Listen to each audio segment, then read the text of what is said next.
પરમપિતા પરમાત્માનું નિજ નામ ઓમ 3 વાર ઊંડો શ્વાસ લઈ ઓમકાર ધ્વનિ કરીએ.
ઓમ વિશ્વાનિ દેવ સવિતર્દુરિતાનિ પરાસુવ યત ભદ્રમ તન્ન આસુવ.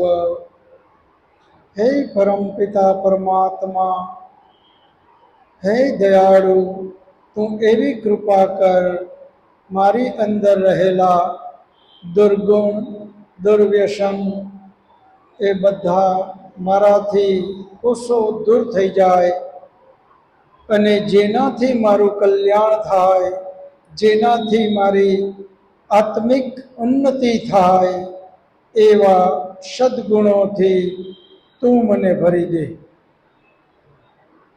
સૃષ્ટિ સંવત 1,96,53,126 વર્ષ, વિક્રમ સંવત 2082, કારતક સુદ 14, દિનાંક 4/11/2025 મંગળવાર, વૈદિક મહાસભા દ્વારા કુવાડવા રોડ ઉપર વિઝન સ્કૂલમાં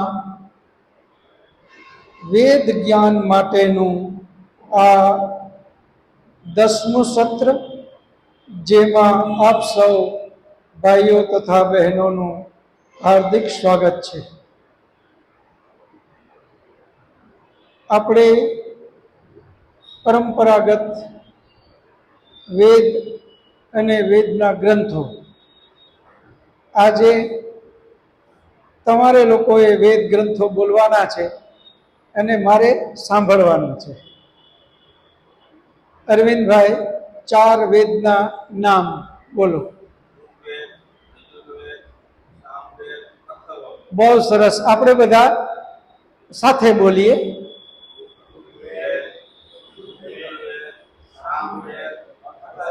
ફરી પાછું.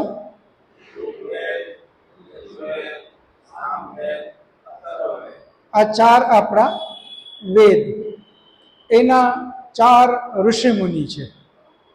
4 ઋષિમુનિ વાલજીભાઈ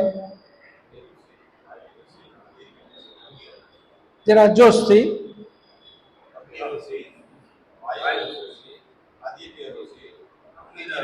બહુ સરસ. 4 ઋષિમુનિના નામ બધા સાથે બોલીએ. અગ્નિ ઋષિ, વાયુ ઋષિ, આદિત્ય ઋષિ, અંગિરા ઋષિ. અગ્નિ ઋષિ, વાયુ ઋષિ, આદિત્ય ઋષિ, અંગિરા ઋષિ. પરેશભાઈ, ઋષિમુનિના નામ ફરીથી તમે બોલો જોઈએ. અગ્નિ ઋષિ, આદિત્ય ઋષિ, અંગિરા ઋષિ. બહુ સરસ. તમે બોલો જોઈએ. અગ્નિ ઋષિ, વાયુ ઋષિ, આદિત્ય ઋષિ અને અંગિરા ઋષિ. બરાબર. આ ક્રમમાં એટલે બોલીએ કારણ કે આપણે વેદના નામની સામે જ પાછા એ ઋષિમુનિ, 4 વેદના અલગ અલગ 4 ઋષિમુનિ છે. એટલે અથર્વવેદ ની સામે જ અંગિરા ઋષિ છેલ્લા. ફરી પાછા આપણે બોલીએ ઋષિના નામ. અગ્નિ ઋષિ, વાયુ ઋષિ, આદિત્ય ઋષિ, અંગિરા ઋષિ. હવે હું વેદનું નામ બોલીશ, તમે લોકો ઋષિ મુનિનું નામ બોલજો. ઋગ્વેદ, યજુર્વેદ, સામવેદ, આદિત્ય ઋષિ, ફરી પાછા સામવેદ, અથર્વવેદ, અંગિરા ઋષિ. આ 4 વેદ અને એના 4 ઋષિમુનિ. 4 ઋષિમુનિ પછી એમના 4 વિષય આવે છે, સબ્જેક્ટ. કયા વેદમાં કયો વિષય છે હું બોલાવું, પછી તમે બોલજો. અથવા તો કોઈને યાદ હોય 4 વિષય તો જરા બોલો જોઈએ. કોને યાદ છે? જ્ઞાન, ઉપાસના અને વિજ્ઞાન. બહુ સરસ. ફરી પાછા એક એક બોલીએ. તમે બોલો જોઈએ વાલજીભાઈ. વિજ્ઞાન. બહુ સરસ. અરવિંદભાઈ વિજ્ઞાન. તમે બોલો જોઈએ વિજ્ઞાન. તમે પરેશભાઈ? કર્મ, ઉપાસના અને વિજ્ઞાન. તમે બોલો જોઈએ ભાઈ. જ્ઞાન, કર્મ, ઉપાસના, વિજ્ઞાન. હસરાજભાઈ? ઉપાસના, વિજ્ઞાન. બરાબર, બહુ સરસ. જયંતિભાઈ? જ્ઞાન, કર્મ, વિજ્ઞાન. બહુ સરસ. મુકેશભાઈ? વિજ્ઞાન. બહુ સરસ. હવે હું વેદનું નામ બોલું, તમે એનો વિષય બોલજો. ઋગ્વેદ જ્ઞાન, યજુર્વેદ, સામવેદ, અથર્વવેદ, વિજ્ઞાન. તો ઋગ્વેદ જે છે એ જ્ઞાનનો વેદ છે, યજુર્વેદ કર્મનો વેદ છે, સામવેદ ઉપાસનાનો વેદ અને અથર્વવેદ વિજ્ઞાનનો વેદ છે. જે કાંઈ આજનું સાયન્સ છે એ બધું અથર્વવેદને આભારી છે. તો જ્ઞાન, કર્મ, ઉપાસના, વિજ્ઞાન, આ એના 4 વેદના 4 વિષય. હવે આવશે થોડું અઘરું, મંત્રોની સંખ્યા. તો મંત્રોની સંખ્યા એક એક યાદ હોય તોય ચાલશે. ઋગ્વેદના કેટલાક મંત્રો? 10,552. સરસ. બોલો જોઈએ વાલજીભાઈ. 10,552. પરેશભાઈ? 52. નિલેશભાઈ ને? ભાઈ શૈલેષભાઈ? હા. હે? સુનિલભાઈ? યસ. હા, મેં કીધું શૈલેષભાઈ કે સુનિલભાઈ. સુનિલભાઈ કેટલા? 10,552 મંત્રો. ગોવિંદભાઈ? 10,552. ગોવિંદભાઈની પાછળ ભાઈ બેઠા છે. 10,552 મંત્રો. હવે હું ખાલી પહેલા જ વેદનું નામ બોલું અને તમે મંત્રોની સંખ્યા બોલજો. ઋગ્વેદ, ઋગ્વેદ. બેન બોલો જોઈએ ઋગ્વેદ. 10,552. બોલો જોઈએ 52 મંત્રો. ઋગ્વેદ 4 વેદમાં મોટામાં મોટો વેદ છે. ઋગ્વેદ 4 વેદમાં સૌથી મોટો. એમાં 10,552 મંત્રો. એના પછી સેકન્ડ મોટાની અંદરમાં આવે છેલ્લો વેદ, અથર્વવેદ. એ છે 5,977. એનાથી નાનો યજુર્વેદ, એમાં છે 1975 મંત્રો. અને સૌથી નાનો સામવેદ. તમે જોવો, આપણે એમ લાગે કે ઉપાસનાનો તો વેદ બધાથી મોટો હોય ને. ઉપાસના તો ખૂબ મહત્વની, પરંતુ વેદમાં સૌથી નાનો ઉપાસના માટેનો વેદ છે. કારણ કે એ ઉપાસના કરવી, કઈ રીતે ઉપાસના કરવી એના માટેનું જ છે.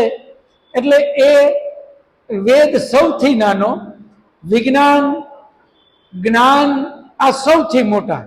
જ્ઞાન માટેનો વાત છે એ બધા કરતા મોટો છે. તો ઋગ્વેદ જે છે એ બધાથી મોટો, જે જ્ઞાનનો વેદ. પછી આવે છે વિજ્ઞાનનો અથર્વવેદ. પેલો જ્ઞાન સૌથી મોટો, બીજો વિજ્ઞાન. યાદ રાખવા માટે આપણને ખ્યાલ રહે, પેલો જ્ઞાન, બીજો વિજ્ઞાન. પછી આવશે કર્મ અને છેલ્લે આવશે ઉપાસના. ઉપાસના છે એ સૌથી નાનો વેદ.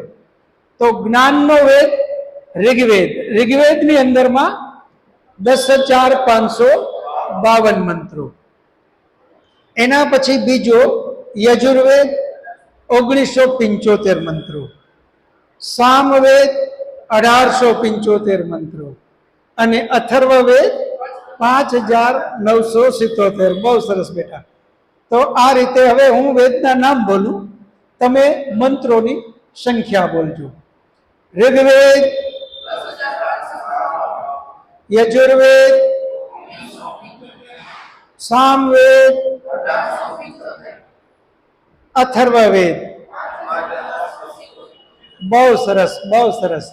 તો આ રીતે આપણા 4 વેદ.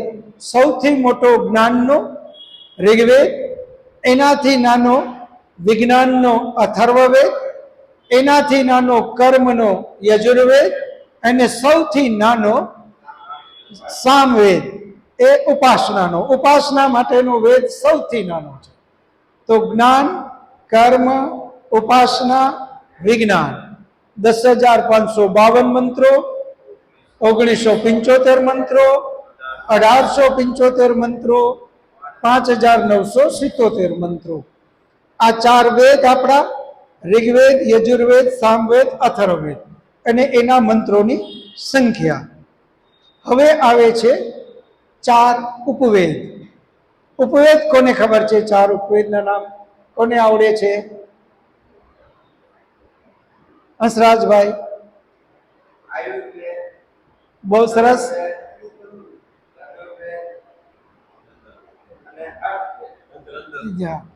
આયુર્વેદ, ધનુર્વેદ, ગંધર્વવેદ અને અર્થવેદ. આમાં જો ક્રમને યાદ રાખવા માટે સૌથી મોટો ઋગ્વેદ, એનો વિષય જ્ઞાન. તો આપણે જેમ વાત કરી એમ આપણામાં એક કહેવત છે, પહેલું સુખ તે જાતે નર્યા. ગમે તેટલી આપણી સુખ સુવિધાઓ હોય, પણ જો તબિયત સારી નથી, બીમારી છે, તો એ બધું જ નકામ. એક સમય એવો આવે કે ડોક્ટરને આપણે કહી દે કે બધું લઈ લે એટલે મને રેડી કરી દે. કારણ કે પેલું જ સુખ એ તંદુરસ્તી છે. એટલા માટે પેલો વેદ સૌથી મોટો, એનો વિષય જ્ઞાન અને એનો ઉપવેદ આયુર્વેદ. આયુર્વેદ એટલે આપણી જે કાંઈ આપણે તંદુરસ્તી રહેવું છે.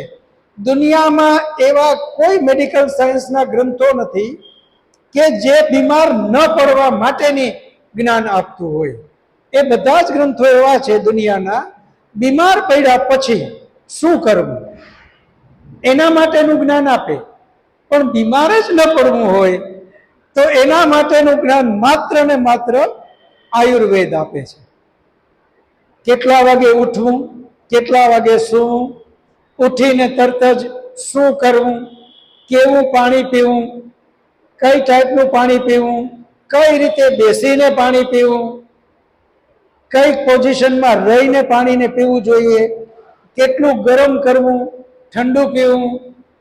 આમ છેક સવારથી રાતના સૂતા સુધીની બધી જ વિધિ આપણા આયુર્વેદમાં લખી. અને જો એ પ્રમાણે વ્યક્તિ જીવન જીવે તો બીમાર જ ન પડે. તો પેલો વેદ ઋગ્વેદ, એનો વિષય જ્ઞાન અને એનો વધારેમાં વધારે મોટો 10,552 મંત્રો અને એનો ઉપવેદ આયુર્વેદ. કારણ કે આયુર્વેદ માટેની વાત છે.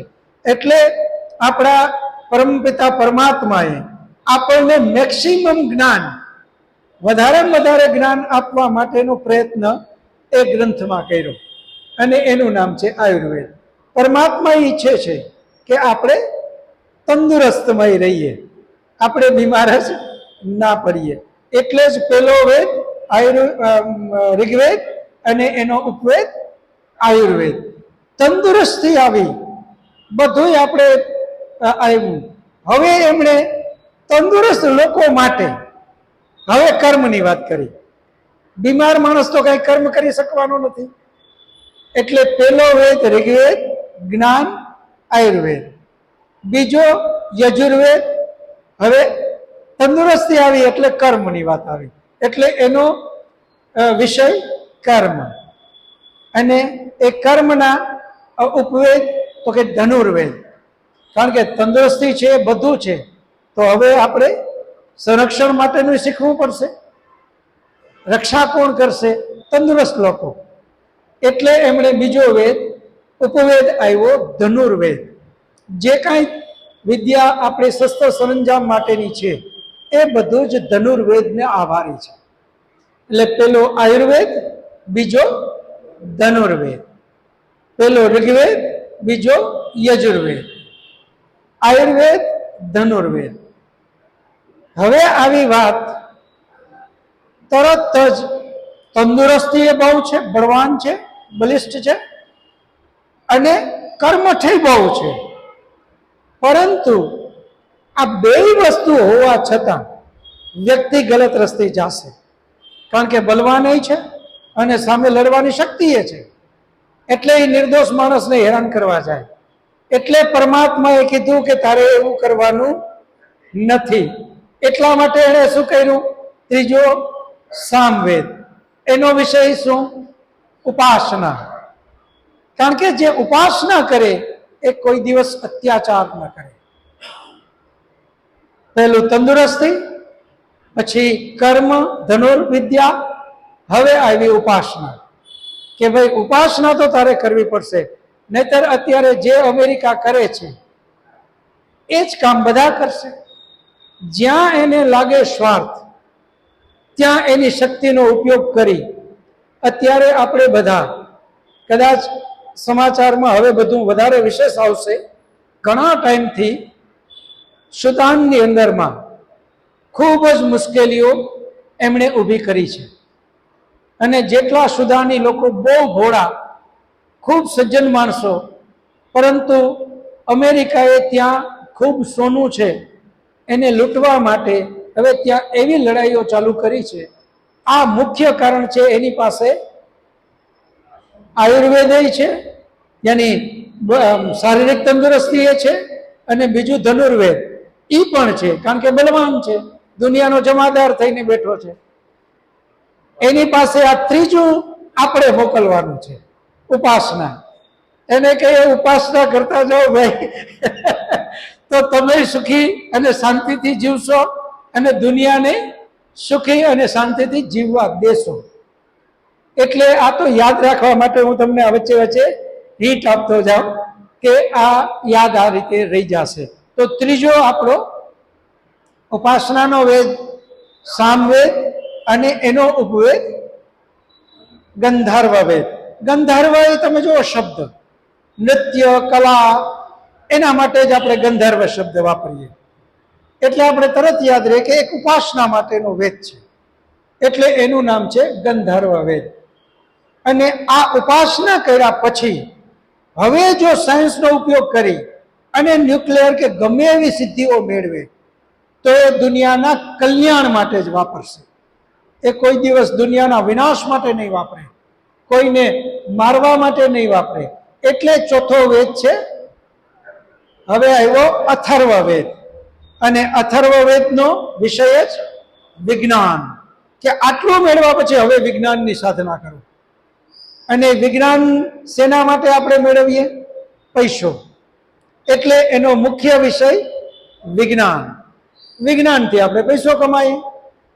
એટલે દરેક વસ્તુ આપણા ચારે ચાર વેદમાં યાદ રાખવા માટે કર્મ,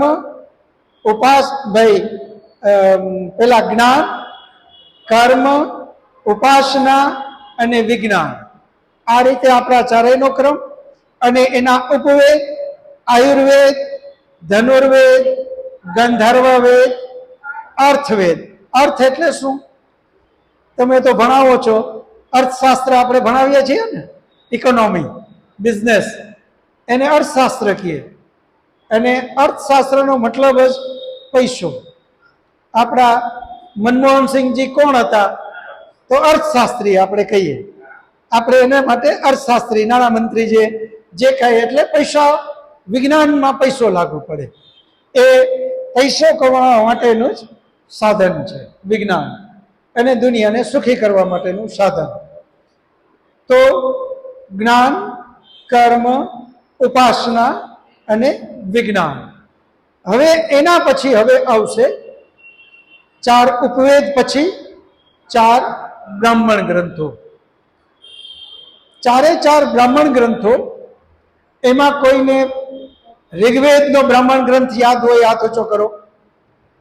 ભરતભાઈ, ઐતરેય બ્રાહ્મણ ગ્રંથ. ઋગ્વેદનો બ્રાહ્મણ ગ્રંથ કયો? ઐતરેય બ્રાહ્મણ ગ્રંથ. બોલો, હું નામ બોલું વેદનું, તમે બોલજો બ્રાહ્મણ ગ્રંથ. ઋગ્વેદ, ઋગ્વેદ, ઋગ્વેદ, ઋગ્વેદ. ઋગ્વેદ છે એ ઐતરેય બ્રાહ્મણ ગ્રંથ. હવે આવે છે યજુર્વેદ. યજુર્વેદનો બ્રાહ્મણ ગ્રંથ કોને યાદ છે? વાહ, શતપથ બ્રાહ્મણ ગ્રંથ. તારે ભાઈ દીકરા માટે બધા. વાહ, સરસ. હવે હું વેદનું નામ બોલીશ, તમે લોકો બ્રાહ્મણ ગ્રંથ બોલજો. યજુર્વેદ, યજુર્વેદ, યજુર્વેદ. અને એક એક શબ્દમાં જે નવા હોય તો સતપથ, શતપથ બ્રાહ્મણ ગ્રંથ. યજુર્વેદ, યજુર્વેદ. હવે આવે છે ત્રીજું, સામવેદ. એનો કોઈને બ્રાહ્મણ ગ્રંથ? જી બેન, બહુ સરસ, બેન માટે તાળીઓ પાડો. તાંડેય બ્રાહ્મણ ગ્રંથ. હવે આપણે તમે જુઓ, ઉપાસનામાં જેમ આવ્યો ગંધર્વ શબ્દ, તો હવે આપણે બધા જાણીએ છીએ શિવજી કયું નૃત્ય કરતા? તાંડવ. એના ઉપરથી આ તાંડેય શબ્દ યાદ રહી જશે. તાંડેય યાની નૃત્યનું, આપણે એક ઉપાસના માટેનો જ વેદ કીધા ને, સામવેદ. તો એનો બ્રાહ્મણ ગ્રંથ એ પાછો એને યાદ રહે એટલા માટે આપણે તાંડેય બ્રાહ્મણ ગ્રંથ. તો હું હવે વેદનું નામ બોલીશ, તમે બ્રાહ્મણ ગ્રંથનું નામ બોલજો. સામવેદ, સામવેદ, સામવેદ, સામવેદ. સામવેદ છે તાંડેય બ્રાહ્મણ ગ્રંથ.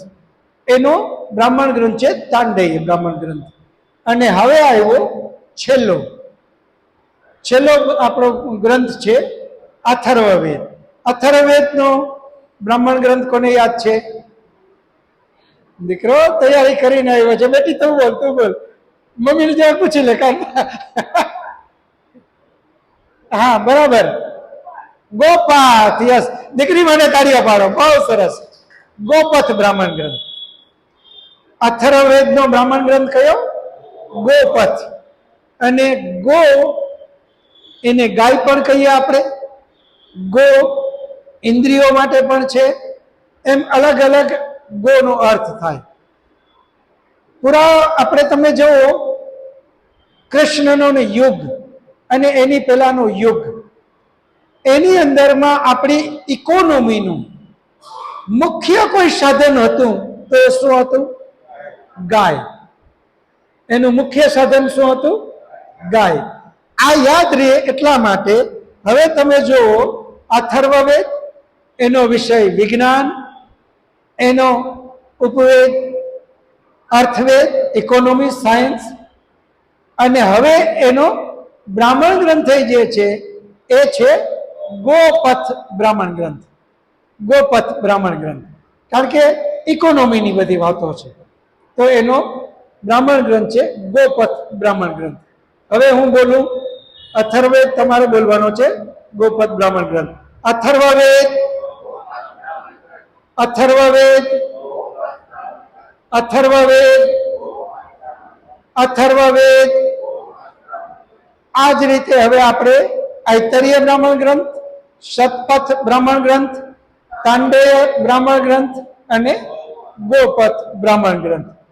ઋગ્વેદ ઐતરેય બ્રાહ્મણ ગ્રંથ, યજુર્વેદ શતપથ બ્રાહ્મણ ગ્રંથ, સામવેદ તાંડેય બ્રાહ્મણ ગ્રંથ અને અથર્વવેદ ગોપથ બ્રાહ્મણ ગ્રંથ. આ રીતે એના 4 બ્રાહ્મણ ગ્રંથ.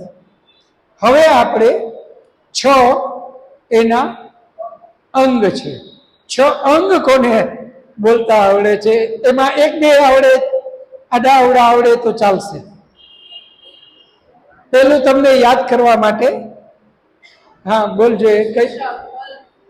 શિક્ષા, કલ્પ, બહુ સરસ. નિરુક્ત, જ્યોતિષ, છંદ અને વ્યાકરણ. વાહ, સરસ બેટા, બહુ સરસ, ખૂબ સરસ, તાળીઓ પાડો. હવે આપણે બધા જ હું બોલાવું પછી બોલશું. શિક્ષા, કલ્પ, નિરુક્ત, જ્યોતિષ, છંદ, વ્યાકરણ. શિક્ષા, કલ્પ, નિરુક્ત, જ્યોતિષ, છંદ, વ્યાકરણ. હવે બધા સાથે બોલીએ. જ્યોતિષ, વ્યાકરણ. બહુ સરસ. આ થયા એના 6 અંગ. અને હવે આવશે 6 ઉપાંગ. 6 ઉપાંગ એને આપણે દર્શનશાસ્ત્ર કહીએ છીએ. 60 દર્શન, 6 દર્શનશાસ્ત્રો, એ છે વેદના 6 ઉપાંગ. દર્શનશાસ્ત્રોમાં પણ આડાઅવડા નામ બોલો તો ચાલશે. આ વેદનું આ દર્શનશાસ્ત્ર એવું નથી, એટલે એમાં આડાઅવડું ચાલશે. કોને એક એક દર્શનશાસ્ત્ર એક એક નામ આડાઅવડા આવડે? જી હસરાજભાઈ. સાંખ્ય દર્શન, યોગ દર્શન, મીમાંસા દર્શન. વાહ, બહુ સરસ. હસરાજભાઈ માટે તાળીઓ પાડો. 3 દર્શનના નામ તમે હમણાં વૈશેષિક દર્શન, ન્યાય દર્શન અને વેદાંત દર્શન. વાહ, બહુ સરસ, ખૂબ સરસ, તાળીઓ પાડો. હવે આપણે આને એ જ રીતે ફરી પાછા 2-2 ના જોડામાં બોલશું. કારણ કે દર્શનશાસ્ત્રો જે 6 છે એ 2-2 ના જોડા એટલા માટે છે કે એમાં વિષય એક જ છે. જે મુખ્ય વિષય જે પ્રતિપાદન કર્યું છે એ 2-2 દર્શનમાં એક જ છે. જેમ કે સમાધિ સુધી પહોંચવું તો એના માટેનું યોગ દર્શન અને સાંખ્ય દર્શન, એ બંને પરમાત્માની પ્રાપ્તિ, મોક્ષ સુધી કેમ પહોંચવું, એની 4 વેદોનું આપણા ઋષિમુનિઓએ ગહન અધ્યયન કર્યું. અને પછી એ ઋષિમુનિઓએ 4 વેદમાં જે જે વાત કરી છે એને અલગ કરી અને દર્શનશાસ્ત્રો એક સૂત્રના રૂપમાં બનાવ્યા. એનું નામ છે દર્શનશાસ્ત્ર. દર્શનનો મતલબ એ પછી આપણે સમજશું. અત્યારે આપણે આ જોડાના નામ યાદ રાખીએ. હું બોલાવું, તમે બોલજો. યોગ દર્શન, સાંખ્ય દર્શન, યોગ દર્શન, સાંખ્ય દર્શન, ન્યાય દર્શન, વૈશેષિક દર્શન, ન્યાય દર્શન, વૈશેષિક દર્શન, મીમાંસા દર્શન, વેદાંત દર્શન, મીમાંસા દર્શન, વેદાંત દર્શન. આ થયા 6 દર્શનશાસ્ત્રો. હવે હું એકી સાથે બોલું 6 તમારે બધાએ સાથે એકી સાથે 6 બોલવાના છે. યોગ દર્શન, સાંખ્ય દર્શન, ન્યાય દર્શન, વૈશેષિક દર્શન, મીમાંસા દર્શન, વેદાંત દર્શન. સાથે બોલો બધા.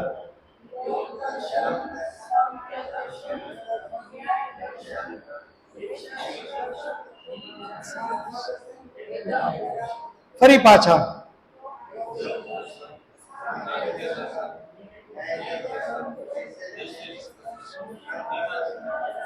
ને વેદાંત દર્શન. હવે બેટા તું ઉભો થઈને 6 અક્ષરનું બોલજે. પેલા યોગ, સાંખ્ય, વૈશેષિક અને વેદાંત દર્શન. બહુ સરસ. દીકરા માટે તાળીઓ પાડો. વાલજીભાઈ, યોગ, સાંખ્ય દર્શન, ન્યાય દર્શન, વૈશેષિક દર્શન, મીમાંસા દર્શન અને વેદાંત દર્શન. બહુ સરસ. ભરતભાઈ,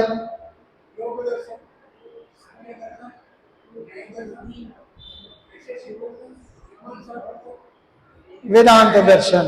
પરસોત્તમભાઈ, યોગ દર્શન, સાંખ્ય દર્શન, ન્યાય દર્શન, વૈશેષિક દર્શન, મીમાંસા દર્શન અને વેદાંત દર્શન. બહુ સરસ. બેન તમે બોલો જોઈએ. યોગ દર્શન,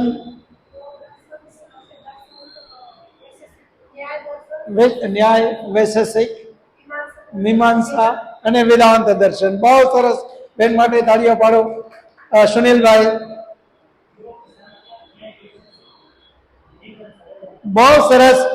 આ રીતે યાદ રાખવામાં સહેલું પડતું તો એમ પણ યાદ રાખાય. દર્શન તો બધામાં લગાવવાનું જ છે. યોગ, સાંખ્ય, ન્યાય, વૈશેષિક, મીમાંસા, વેદાંત. આ રીતે પણ આપણે યાદ રાખી શકાય. બેન તમને 2 નામ યાદ કરો જોઈએ. પેલા 2, યોગ અને સાંખ્ય દર્શન. બહુ સરસ. પછી દીકરી તું 2 નામ બોલ. નહીં, વૈશેષિક અને ન્યાય અને વૈશેષિક. ન્યાય દર્શન, વૈશેષિક. બરાબર.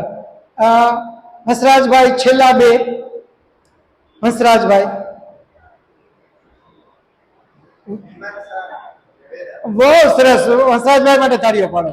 મીમાંસા અને વેદાંત દર્શન. તો હવે આપણે આ રીતે એને યાદ રાખીએ. દર્શન શાસ્ત્રો નહીં બોલીએ, એ થોડું સહેલું પડે છે. ઓલું દર્શન પાછળ બોલીએ તો થોડુંક લાંબુ થાય. યોગ, સાંખ્ય, ન્યાય, વૈશેષિક, મીમાંસા, વેદાંત. યોગ, સાંખ્ય, ન્યાય, વૈશેષિક, મીમાંસા, વેદાંત. યોગ, સાંખ્ય, ન્યાય, વૈશેષિક, મીમાંસા, વેદાંત. આ થયા 6 દર્શન શાસ્ત્રો. હવે એ 6 દર્શન શાસ્ત્રોના 6 ઋષિમુનિ. 6 દર્શન શાસ્ત્રોના 6 ઋષિમુનિ છે. યોગ દર્શનના ઋષિમુનિનું નામ કોઈને આવડતું હોય હાથ ઊંચો કરો. પતંજલિ ઋષિ. ભાઈ માટે તાળીઓ પાડો. નામ થોડું વધારે વારે વારે બોલવું પડશે. હરેશભાઈ, યસ, હરેશભાઈ માટે તાળીઓ પાડો બધા. બહુ સરસ. યોગ દર્શનના પતંજલિ ઋષિ. યોગ દર્શન, પતંજલિ ઋષિ. યોગ દર્શન, પતંજલિ. એટલે જ આપણા રામદેવજી મહારાજે ત્યાં આપણે જે વિદ્યાપીઠ બનાવી, પોતે યોગ કરાવે છે, અને એનું નામ જ પતંજલિ વિદ્યાપીઠ રાખ્યું. કારણ કે યોગ દર્શનના રચયતા જ પતંજલિ ઋષિ છે. ત્યાર પછી બીજું દર્શન શાસ્ત્ર સાંખ્ય. એમના ઋષિ મુનિ બહુ સરસ. બેટા માટે તાળીઓ પાડો. બહુ સરસ. કપિલ ઋષિ. તો કપિલ ઋષિ જે છે એ સાંખ્ય દર્શનના રચયતા છે. હવે ત્રીજું આવે છે ન્યાય દર્શન. ન્યાય દર્શનના રચયતા નહીં, થોડુંક ઉલટું થઈ ગયું. હા, બરાબર. ન્યાય દર્શન ગૌતમ ઋષિ. ન્યાય દર્શનના ઋષિ કોણ છે? ગૌતમ ઋષિ. ન્યાય દર્શન, ન્યાય દર્શન, ન્યાય દર્શન, ન્યાય દર્શન. હવે હું એક એકને ઊભા કરીને બોલાવીશ એટલે યાદ રહી જાય. તમારે જ બોલવાનું આખું. ન્યાય દર્શન ગૌતમ ઋષિ એમ બોલો જોઈએ. ન્યાય દર્શન, ગૌતમ ઋષિ એ રીતે. બિલકુલ બરાબર પરેશભાઈ. દર્શન ગૌતમ ઋષિ. વાલજીભાઈ નહીં, ઉભા થઈને બોલો એટલે બધા યાદ રહે. ન્યાય દર્શન ગૌતમ ઋષિ. બહુ સરસ. સુનિલભાઈ, ભરતભાઈ, ગોવિંદભાઈ, જયંતિભાઈ, બહુ સરસ. હંસરાજભાઈ, બહુ સરસ, બહુ સરસ. મુકેશભાઈ, બહુ સરસ. પરસોત્તમભાઈ પાછળ બેઠા છે ભાઈ. ન્યાય દર્શન ગૌતમ ઋષિ. બહુ સરસ. તમે બોલો છો ભાઈ. બહુ સરસ. ન્યાય દર્શન ગૌતમ ઋષિ બેટા. તો બહુ સરસ. બેન બોલો જોઈએ. બેટી તું બોલ જોઈએ. બહુ સરસ. બેટી માટે તાળીઓ પાડો. બહુ સરસ. બેન તમે બોલો જોઈએ. બહુ સરસ. ન્યાય દર્શન ગૌતમ ઋષિ. બહુ સરસ. ન્યાય દર્શન ગૌતમ ઋષિ. હવે આવે છે વૈશેષિક દર્શન. વૈશેષિક દર્શનમાં સુનિલભાઈ તમે બોલ્યા એ બોલો જોઈએ. કણાદ ઋષિ. વૈશેષિક દર્શન કણાદ ઋષિ. વૈશેષિક દર્શન કણાદ ઋષિ. હવે બધા સાથે બોલી જાય. વૈશેષિક દર્શન, વૈશેષિક દર્શન, વૈશેષિક દર્શન. આ થઈ ગયા વૈશેષિક દર્શનના કણાદ ઋષિ મુનિ. અને એના પછી આવે છે મીમાંસા દર્શન. મીમાંસા દર્શનના ઋષિ કોને યાદ છે? મીમાંસા જયમિની. સુનિલભાઈ માટે તાળીઓ પાડો. બહુ સરસ. મીમાંસા દર્શન જયમિની ઋષિ. એને યાદ આપણે રાખવા માટે મીમાંસા અને વેદાંત એ એટલા માટે યાદ રહેશે. વેદાંત દર્શનના ઋષિ વ્યાસ ઋષિ, જે જાણીતા નામ છે. વ્યાસ ઋષિ આપણે બધાને યાદ રહી જાય. તો છેલ્લું દર્શન વેદાંત દર્શન, એમના ઋષિ વ્યાસ ઋષિ. અને વ્યાસ ઋષિના જ શિષ્ય, એમનું નામ છે જયમિની ઋષિ. એ વ્યાસ ઋષિના શિષ્ય છે. એમની પાસેથી જ વેદનું જ્ઞાન એણે લીધેલું છે. એટલે આપણે છેલ્લા બે દર્શન શાસ્ત્રો છે, એકનું નામ છે મીમાંસા અને બીજાનું નામ છે વેદાંત. એ બંનેને મીમાંસા દર્શન તરીકે જ ઓળખાય છે. એમના 20 અધ્યાય ટોટલ બોલે. જો મીમાંસા દર્શનના 20 અધ્યાય એકી સાથે બોલે તો સમજવું કે મીમાંસા અને વેદાંત બંને માટેની વાત છે. એમાં જે મીમાંસા દર્શન બહુ મોટું છે, એના 16 અધ્યાય છે, અને વેદાંત દર્શન એના 4 અધ્યાય છે. તો બંનેને, આને ઉત્તર મીમાંસા ભાઈ પૂર્વ મીમાંસા બોલે અને વેદાંતને ઉત્તર મીમાંસા બોલે છે. તો વેદાંતના બે નામ થયા, એક તો વેદાંત દર્શન અને બીજું ઉત્તર મીમાંસા. અને મીમાંસા દર્શનના બે નામ, મીમાંસા દર્શન અને પૂર્વ મીમાંસા. આ રીતે પણ એને બોલે છે. તો મીમાંસા દર્શનના જે ઋષિ છે એ છે જયમિની ઋષિ. મીમાંસા દર્શન, મીમાંસા દર્શન, મીમાંસા દર્શન, મીમાંસા દર્શન, મીમાંસા દર્શનના જયમિની ઋષિ. અને વેદાંત દર્શન વ્યાસ ઋષિ. વેદાંત દર્શન, વેદાંત દર્શન, વેદાંત દર્શન વ્યાસ ઋષિ. આ રીતે આપણા 6 દર્શન શાસ્ત્રો અને એના 6 ઋષિ મુનિ, જેને આપણે આ 6 દર્શન શાસ્ત્રોને વેદોના ઉપાંગ કહીએ છીએ. વેદોના અંગ શિક્ષા, કલ્પ, નિરુક્ત, જ્યોતિષ, છંદ અને વ્યાકરણ. એ જ રીતે વેદોના ઉપાંગ તો એ છે આ 6 દર્શન શાસ્ત્રો: યોગ, સાંખ્ય, ન્યાય, વૈશેષિક, મીમાંસા, વેદાંત.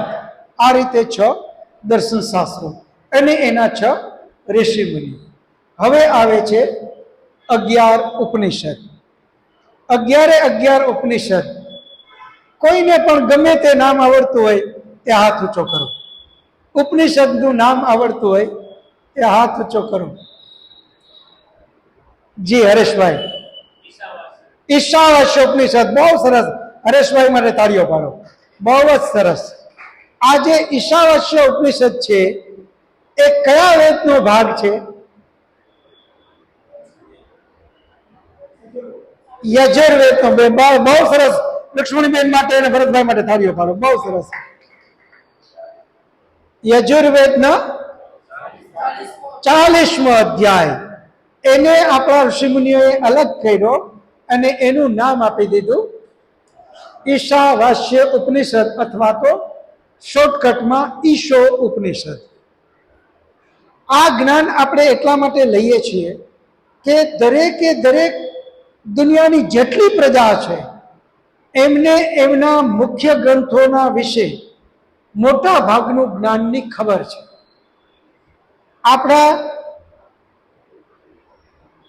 અત્યારના પૌરાણિક કાળમાં દુર્ભાગ્યવશ આપણા મુખ્ય ગ્રંથનું અધ્યયન ખૂબ જ ઓછું થયું અને પરિણામે આપણે લોકો આપણા મુખ્ય ગ્રંથ વિશેની બધું જ જ્ઞાન ભૂલી ગયા. અને આ જ્ઞાન ખૂબ જ ઓછી જગ્યાએ મળે છે. લોકોને રુચિ છે જ, લોકોમાં રુચિ નથી આવું બિલકુલ નથી. લોકોમાં ખૂબ રુચિ છે, પરંતુ આ જ્ઞાન જ ઓછી જગ્યાએ મળે છે એટલે આપણે બધા વિસરી ગયા, ભૂલી ગયા. આ જ્ઞાન આપણા ઘરમાં આપણે અહીંયાથી લઈ અને દરેક સભ્યને આપણે આપીએ. આ ત્યાં જઈને રિપીટ કરજો. આ જ્ઞાન આપણા ઘરમાં દરેકને હોવું અતિ જરૂરી છે. કારણ કે આપણને આપણા ધર્મના મુખ્ય ગ્રંથ વિશે જ ખબર નથી તો આપણે આપણા ધર્મ વિશે કઈ રીતે આગળ વધી શકીએ? બધા જ સંપ્રદાયો એમ કહે છે કે વેદ આપણું મૂળ છે, વેદ આપણું મૂળ છે. આપણા જ બધા સંપ્રદાયો નહીં, દુનિયાના બધા જ વિદ્વાનો એમ કહે કે દુનિયામાં કોઈ જૂનામાં જૂના મૂળ ગ્રંથો હોય તો એ વેદ છે. હવે એ વેદ આપનારો દેશ વેદ વિશે જ ભૂલી ગયો. એટલે આપણે આના વિશે જ્ઞાન લેવું અતિ જરૂરી છે. અને આ જ્ઞાન લઈ અને પછી આપણે વેદમાં આગળ આગળ બધું જાણતા જઈએ. કમસે કમ આપણને કોઈ પૂછે 4 વેદના નામ તો ધડાધડ આપણે આપી દઈએ. ઋગ્વેદ, યજુર્વેદ, સામવેદ, અથર્વવેદ. જરા યાદ કરવાની જરૂર ન હોવી જોઈએ. કારણ કે આપણા ધર્મના મુખ્ય ગ્રંથ એ તો આપણા જીભના આગળ ટેરવા ઉપર હોવી જોઈએ. કારણ કે 4 વેદના નામ. પછી કોઈ પૂછે કે 4 વેદના ઋષિમુનિ, તરત જ આપણે અગ્નિ ઋષિ, વાયુ ઋષિ, આદિત્ય અને અંગિરા ઋષિ ફટાફટ આપણે યાદ રહી. આ બધું તમે ખાસ યાદ કરો. એટલા માટે હું દર વખતે તમને કહું છું, નોટબુક અને પેન લઈને આવો. આ કોઠો નહીં બનાવીએ ત્યાં સુધી આપણને યાદ રહેશે નહીં. અને કાં અહીંયાથી લાલ બુક તમે લઈ જાઓ, એને ઘરે જઈ અને એનો અભ્યાસ કરો. આજે પણ જેમની પાસે લાલ બુક ન હોય એ લઈ જાજો અને ઘરે જઈ અને પછી એનો ખાસ અભ્યાસ કરો.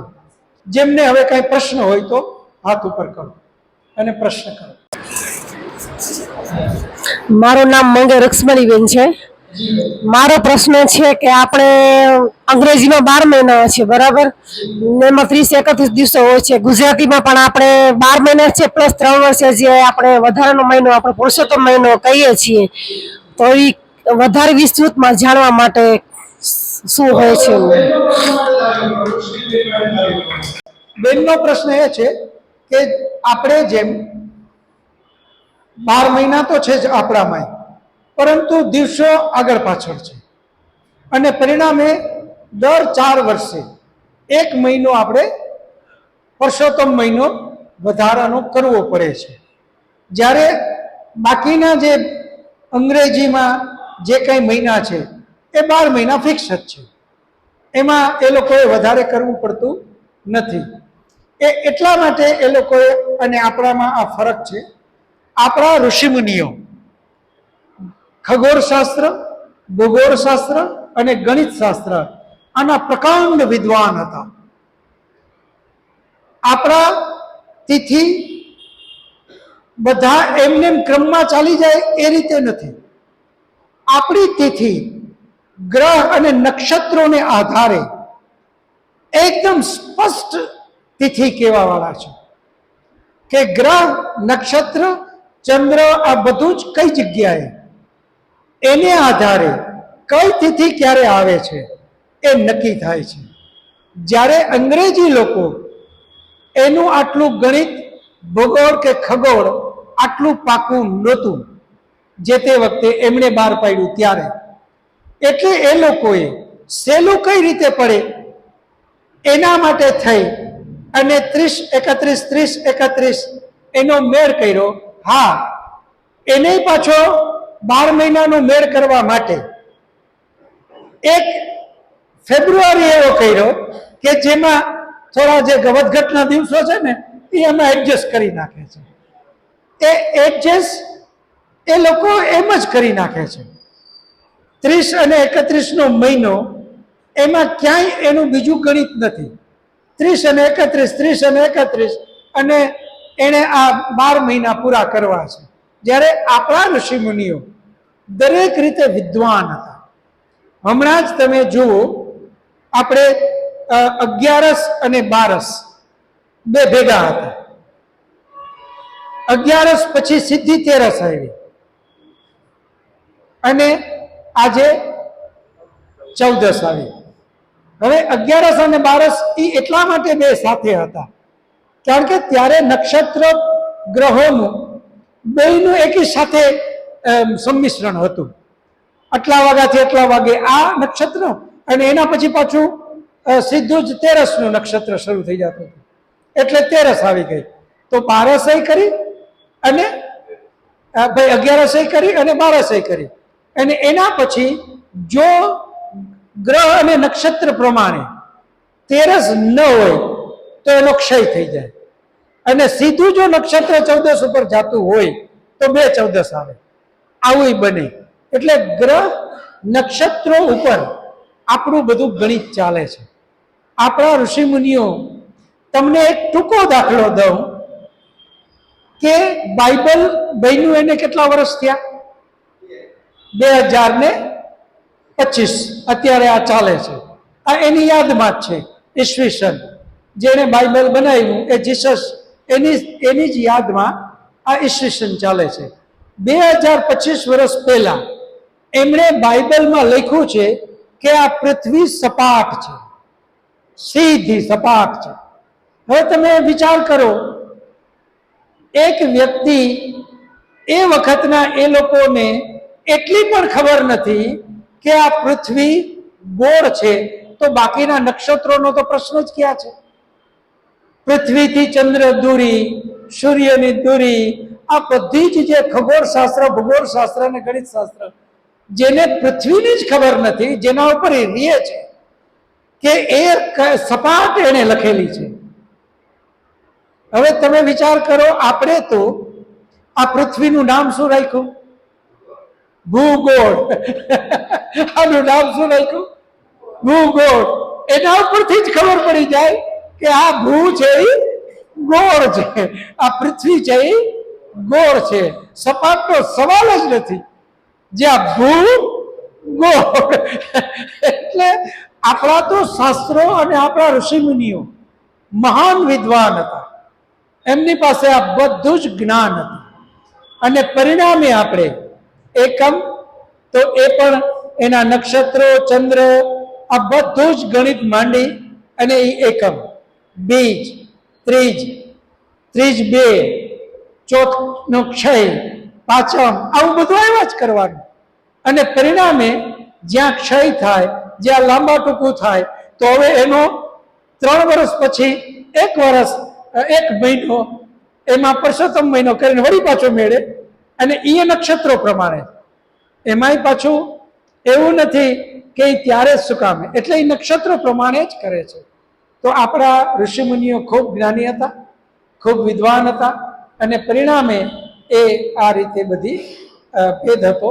હવે કોઈ બીજો પ્રશ્ન હોય તો પૂછો. ભરતભાઈ ગોરેચા. દરેકે દરેક દર્શન શાસ્ત્ર ભગવાનના જે છે એનું જ વર્ણન છે, પ્રભુનું પરમપિતા પરમાત્માનું જ વર્ણન છે દરેક દર્શન શાસ્ત્રમાં. એને પહોંચવા માટેની જ વાત એમાં લખેલી છે. તો પછી વેદાંત દર્શનને પૂર્વ અને ઉત્તર શું કામ, અથવા તો એને બ્રહ્મસૂત્ર શું કામ કહેવામાં આવે છે? બહુ સરસ પ્રશ્ન. ભરતભાઈનો પ્રશ્ન એ છે કે દર્શન શાસ્ત્રો એ બધા જ આમ તો પરમાત્મા સુધી પહોંચવા માટેના જ શાસ્ત્રો છે. તો એમાં આ બે જે છેલ્લા દર્શન શાસ્ત્રો છે એને મીમાંસા શું કામે કહીએ, અને એને પાછું જે વેદાંત દર્શન છે એને બ્રહ્મસૂત્ર શું કામે કહીએ? કારણ કે વેદાંત દર્શનના 3 નામ છે. એક વેદાંત દર્શન, બીજું ઉત્તર મીમાંસા, અને ત્રીજું વેદાંત દર્શન. હવે ત્રીજું નામ એનું વેદાંત દર્શન છે. વેદાંત શબ્દનો અર્થ શું થાય? વેદનો અંત. વેદનો અંત એટલે શું? જે વેદની અંદરમાં અંતિમ લક્ષ્યની જે વાતો કરી, બધો જે રસ કહીએ આપણે, શેરડીનો રસ શું, તો એમાંથી રસ કાઢી લ્યો પછી છતાં જ વધે. એમ જે મુખ્ય વસ્તુ છે એનું ક્રીમ, એને આપણે અંત શબ્દ વાપરીએ. એટલે આને વેદાંત, વેદોનો અંત, યાની સ્વયં પરમાત્મા માટેની જ જે વાતો કરી એ છે વેદાંત દર્શન. કારણ કે એની અંદરમાં માત્ર ને માત્ર પરમાત્મા એટલે શું, પરમાત્મા પરખ નકરા સૂત્રો જે લખ્યા એ ઓનલી પરમાત્મા માટેના લખેલા છે, એટલે એને વેદાંત કીધું છે. બાકીના બધા જે છે જેમ કે યોગ અને સાંખ્ય, એની અંદરમાં પરમાત્માને મેળવવા માટે શું કરવું એની વિધિ બતાવી. ફરક સમજજો, અહીંયા પરમાત્માની માટેની જ ગ્રંથ છે, પરંતુ પરમાત્મા સુધી કેમ પહોંચવું, સમાધિ કેમ લગાવવી, એના માટેનું જે 8 પગથિયા અષ્ટાંગ યોગ આપણે જે કહીએ એ યોગ દર્શન, અને એને સમજાવવા સાંખ્ય દર્શન. યાની સમાધિ સુધી પહોંચવા માટેની જે કાંઈ વાત છે એ યોગ અને સાંખ્ય માટે છે.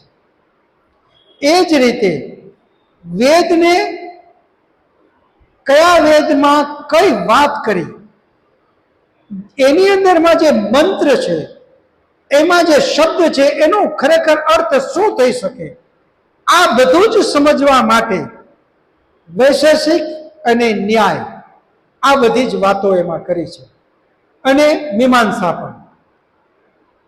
વેદની અંદરમાં જે સૂત્રો પરમાત્મા માટેના છે એનો અર્થ શું થાય તો એ મીમાંસા દર્શનમાંથી સમજાય. તો અહીંયા આનો અને આનો તમે ભેદ સમજો.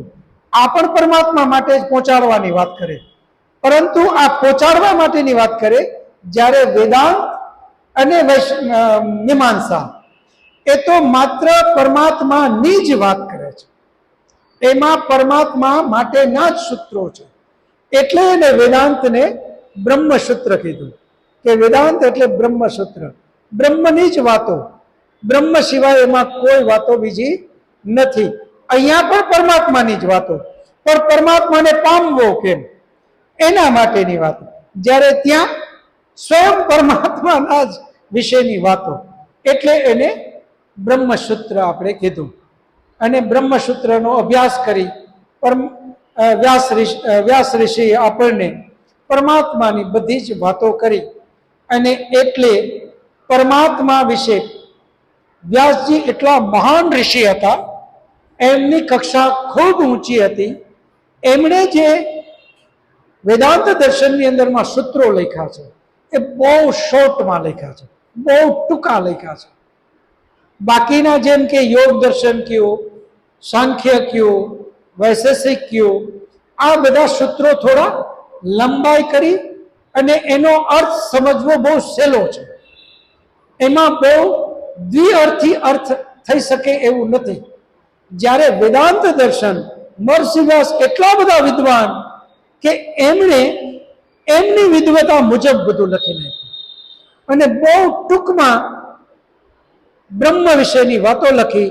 એટલે એના અર્થ બરાબર જે વેદનો વિદ્વાન એ સમજી શકે, નહીતર એનો બીજો અર્થ કાઢી અને આજે જે વેદાંતી આપણે કહીએ છીએ જેમણે ગલત અર્થો કાઢી લીધા આજના વેદાંતીએ.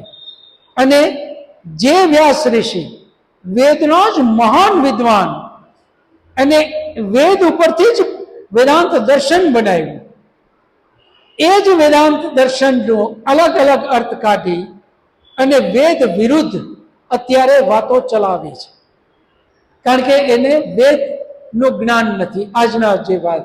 અને વ્યાસજી એટલા મહાન ઋષિ હતા કે એમણે જે સૂત્ર આપ્યું એમણે એ પચાવી ન શક્યા, હજમ કરી ન શક્યા અને ખોટો અર્થ કરી નાખ્યો. અને પરિણામે આજે આપણે વેદનો ત્રૈતવાદ ભૂલાઈ ગયો, જે વ્યાસજી પણ પ્રતિપાદન કરે છે. વ્યાસજી પણ અદ્વૈત કે દ્વૈતવાદને માનતા નથી. એમણે વેદાંત દર્શનમાં ત્રૈતવાદને જ સિદ્ધ કર્યો છે, પરંતુ અર્થ ન સમજવાને કારણે અદ્વૈતવાદ, દ્વૈતવાદ, વિશિષ્ટ અદ્વૈતવાદ આવું અનેક પ્રણાલિકાઓ શરૂ થઈ અને પરિણામે વેદ ભૂલાઈ ગયો. જે મુખ્ય આપણો અંશ વ્યાસજીએ જે આપણને આપવું હતું એ વેદ ભૂલાણો અને ગલત દિશા પકડી. તો વ્યાસજીને પણ આપણે વેદાંત દર્શન વારે વારે સાંભળવું જોઈએ. પણ કોના દ્વારા રચિત સમજાવેલું? જે મહાન ઋષિ છે એવા ઋષિનું જ ભાષ્ય એનું વાંચવું જોઈએ. અને એમનું વેદાંત દર્શનનું ભાષ્ય બ્રહ્મ મુનિજીએ લખેલું છે. બ્રહ્મ મુનિજી ખૂબ જ મહાન વિદ્વાન છે.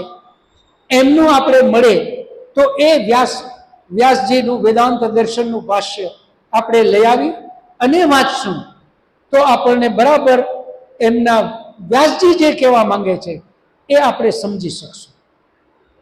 હું અહીંયા 2 મિનિટ વધારે એટલા માટે લઉં, આપણા મહાન વિદ્વાન આદ્ય જગતગુરુ શંકરાચાર્યજી એમણે પણ વેદાંત દર્શનનું ભાષ્ય કરેલું છે, પરંતુ સમયની ત્યારની માંગ હતી. એ મહાન વિદ્વાન પાસે એવો સમય નહોતો. આ દેશની અંદરમાં આપણો સનાતન ધર્મ બિલકુલ ચૂકાઈ ગયો તો, બિલકુલ ભૂલાઈ ગયો અને બૌદ્ધ ધર્મ પૂરા દેશની અંદરમાં અને વિશ્વમાં વ્યાપ માંડ્યો કરવા અને જે સનાતન આપણો વૈદિક ધર્મ છે સાવ ભૂલાવા માંડ્યો. એવી વખતે આપણા મહાન આદ્ય જગતગુરુ શંકરાચાર્યજીનું અહીંયા આવવાનું થયું. એમણે જોયું કે હવે હું વેદના સિદ્ધાંતોની વાત કરવા જઈશ તો આ માનસની અંદરમાં જે ઘુસાડી દીધેલું છે એ કાઢવું અને ફરી પાછું વેદની વાતો પહોંચાડવી આ કઠિન છે. બૌદ્ધ ધર્મ એટલો બધો ઘરની અંદરમાં ઘૂસી ગયો હતો, એને બહાર કાઢવા એનું હથિયાર ઉપાડ્યું અને એ જ વાતોને એમણે લીધી. પરિણામે આજે મોટા ભાગે ભ્રાંતિઓ વધારે સમાજમાં ઘૂસી ગઈ. એમણે મહાન કાર્ય કર્યું. આ દેશમાંથી બૌદ્ધ ધર્મ ને હકાવી અને ફરી પાછો આપણો સનાતનની સ્થાપના કરી, પરંતુ એમનો જ માનનારો વર્ગ એને ન સમજી શક્યો અને પરિણામે ફરી પાછો અંધશ્રદ્ધામાં ફસાણો. બૌદ્ધ ધર્મમાંથી તો છૂટ્યો, એમાંથી તો બહાર નીકળી ગયો, પરંતુ વૈદિક ધર્મને પકડવો જોતો હતો એ ન પકડતા પૌરાણિકમાં ફસાણો અને ફરી પાછો અંધશ્રદ્ધામાં આવી ગયો. તો અહીંયા એ પણ પ્રશ્ન આવશે કે આદ્ય જગતગુરુ શંકરાચાર્યજીએ આમ કેમ કીધું, તેમ કેમ કીધું? એ જે તે સમયની માંગ હતી, અને તો જ એ બૌદ્ધ ધર્મને અહીંથી હટાવી શકે એમ હતા. જો એ બધી જ વાતોને લઈને નીકળત તો તમે વિચાર તો કરો, 32 જ વર્ષની ઉંમરે એમણે આ દેહ છોડી દીધો હતો. એટલે એમની પાસે એટલો સમય જ નહોતો કે આટલું બધું એ કાર્ય કરી શકે. એટલા માટે આપણે લોકો બધા જ આ ગહન ચિંતન મનન કરીએ અને ફરી પાછા આપણા ગ્રંથોનું જ ચિંતન મનન કરીએ, અને જે વેદ વિશ્વને વંદન કરવું પડે એટલું ગહન અધ્યયન આપણને જ્ઞાન આપે છે, એમનો અભ્યાસ આપણે કરીએ. હવે સમય પૂર્ણ થઈ ગયો છે. શાંતિ પાઠ કરી અને એક બે જાહેરાત કરવાની છે, એ શાંતિ પાઠ કરીને જાહેરાત કરશું. શાંતિ પાઠ. ઓમ ધ્યો શાંતિરંતરિક્ષમ શાંતિ પૃથ્વી શાંતિ રાપ શાંતિ રૌષધયઃ શાંતિ વનસ્પતયઃ શાંતિ